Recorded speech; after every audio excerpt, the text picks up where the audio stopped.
Hello friends, मैं हूं रवीश और आज मैं आपको बताऊंगा कि अगर आईसीसी टी20 वर्ल्ड कप के फाइनल में हो जाती है बारिश और मैच हो ही नहीं पाता है या आधा ही मैच रह जाता है, तो फिर आईसीसी टी20 वर्ल्ड कप का विजेता कौन होगा। क्या भारत को विजेता घोषित किया जाएगा या फिर साउथ अफ्रीका को? इसके बारे में आज मैं आपको डिटेल से बताऊंगा। तो दोस्तों, जैसा कि आप जानते हैं कि 29 जून की तारीख है, भारत और साउथ अफ्रीका की टीमें पहुंच चुकी हैं फाइनल में और इन दोनों के बीच में सबको इंतजार है खिताबी जंग का। लेकिन उसके बीच ही जो बारिश है ना, वो एक बार फिर से विलन बन सकती है, जैसे कि हमने सेमीफाइनल में देखा था। क्योंकि बारबाडोस में भी वेदर फोरकास्ट यही बता रहा है कि यहाँ भी बारिश के चांसेस हैं। कितने चांसेस हैं? 80% चांसेस हैं दोस्तों बारिश के 29 जून को। यानी कि भारत और साउथ अफ्रीका के बीच जो फाइनल मुकाबला खेला जाएगा, उसमें बारिश जो है वो खलल डाल सकती है। जैसा कि आप जानते हैं, जब गयाना में सेमीफाइनल मुकाबला खेला गया तो वहां भी 70% चांसेस थे रेन के, और बारिश हुई भी, बारिश ने खलल भी डाला मैच में।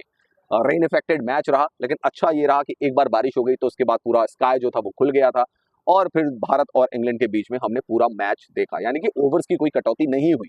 लेकिन फाइनल मुकाबले की बात करें तो बारबाडोस में 80% चांसेस हैं, यानी कि रेन होगी और रेन जो होगी वो खलल भी डालेगी मैच में।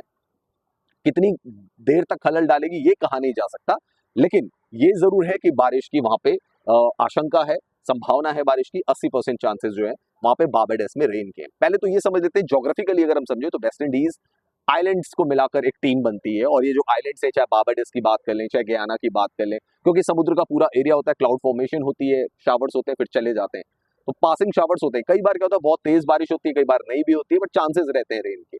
अब देखिए, आईसीसी की पूरी कोशिश यही रहेगी कि मैच को पहले तो 29 जून को ही कराया जाए, इसलिए जो 190 मिनट का टाइम भी इसमें रखा गया है। यानी कि भारत के समय अनुसार मैं अगर बात करूं तो 8 बजे, क्योंकि रात में मैच शुरू होता है यहाँ पे, तो 11:10 तक अगर मैच शुरू हो जाता है, कंडीशन ठीक रहती है, तो फिर ओवर में कोई कटौती नहीं की जाएगी। उसके बाद आईसीसी की कोशिश यही होगी कि अगर बारिश होती है तो 29 जून को ही मैच को फिनिश कराया जाए, और ओवर्स में कटौती करके, देखिए 10-10 ओवर का मिनिमम मैच होना चाहिए फाइनल के लिए, तो वहां तक अगर मैच की कंडीशन आती है तो 29 जून को ही कोशिश की जाएगी मैच को खत्म कराने की। लेकिन अगर नहीं हो पाता है तो फिर क्या होगा? फिर रिजर्व डे रखा गया है 30 जून का। 30 जून का रिजर्व डे है, 30 जून को फिर मैच को कंडक्ट कराया जाएगा रिजर्व डे के दिन। लेकिन अगर 30 जून को भी बारिश आ जाती है, जिसके फिर चांसेस हैं, क्योंकि 29 जून के भी चांसेस है, 30 जून के भी चांसेस है, 30 जून भी चांसेस है कि बारिश होगी और बारिश जो है वो खलल डाल सकती है अगर रिजर्व डे के दिन मैच जाता है। और उस हालत में अगर मैच पूरा नहीं कराया जा सकता है, यानी कि 10-10 ओवर का मिनिमम जो मैच है वो भी अगर पूरा नहीं हो पाता है, तो फिर उस सूरत हाल में किसको विनर घोषित किया जाएगा? कौन होगा टी20 वर्ल्ड कप का चैंपियन? ये एक बड़ा सवाल है। तो दोस्तों, इसमें आईसीसी का रूल ये कहता है कि दोनों टीमों को संयुक्त विजेता घोषित किया जाएगा, ज्वाइंट विनर्स। ऐसा पहले भी हो चुका है चैंपियंस ट्रॉफी में, जब इंडिया और श्रीलंका को ज्वाइंट विनर घोषित किया गया था।